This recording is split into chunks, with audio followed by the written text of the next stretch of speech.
Guys, this new Titan build is insane. You're going to be using a new Titan exotic leg armor, the Path of Burning Steps. And yes, it burns. A lot. But we will be pairing this with a crazy Warmind build as well as using mods that will enhance our DPS even further for those endgame activities. So in this video, we'll briefly break down a new exotic with the damage numbers and go over the full build setup, and the background gameplay will be a Master Empire hunt whilst being 20 power under the recommended, so yee red bars. Fun. But we will also be in that usual testing loss sector as well to demonstrate. Now this build is designed for Season of the Splicer, Season 14, but if you are using this in a different season, you'll just have to make a few small adjustments, but I'll tell you those as we go along. So YouTube, as always, rate, comment, sub, share, and wait for it.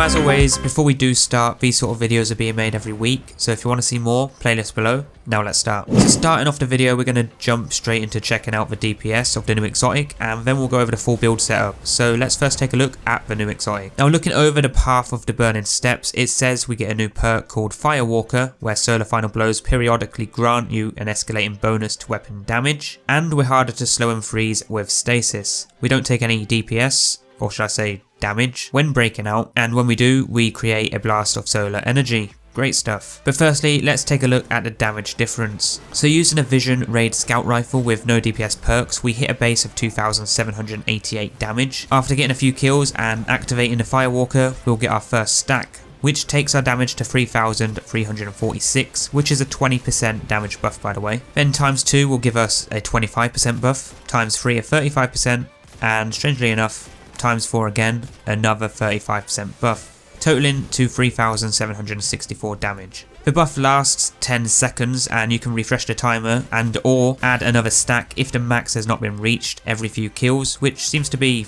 random. And it acts similar to the rampage perk you get on weapons, except rampage only lasts 3 seconds. However, it does stack with these weapon perks as well, so if you really want to be effective with a good ad clearing weapon, you could use something like a Death Adder or any solar weapon with rampage or kill clip, so perhaps it's worth using a really good primary ammo solar energy weapon with good damage or ad clearing perks to get those stacks going easier in harder activities, and then switch to a good heavy weapon to increase its DPS against bosses. As for the anti-stasis part, it's not terrible, and I guess it's a bonus. From this Empire hunt, I got frozen, and this probably would have killed me if I didn't have the exotic on. Now this is a PvE build and not a PvP one, so I won't be doing PvP tests with this exotic.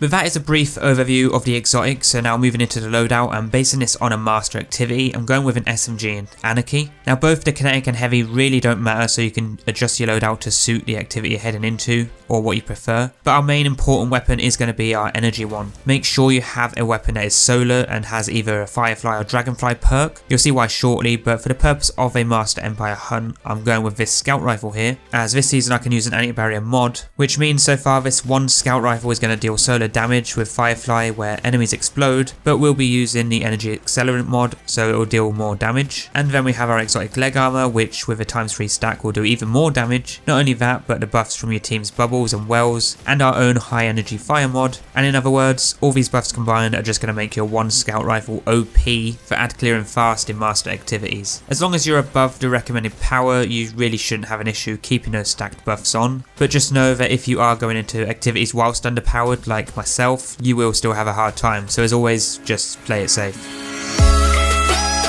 Now we've got the loadout, let's check out the subclass. So because we're going with a Warmind solar build, we ideally want to use solar. For this build, I'm going with top tree Sunbreakers, but you can use any tree of your choice. This will come with tempered metal, which will allow us to gain bonus movement and reload speed when getting ability kills. We also have Hammer Strike to debuff enemies for extra DPS, always a bonus, and of course with this being an explosive super, it will generate those Warmind cells with our mod slotted later on.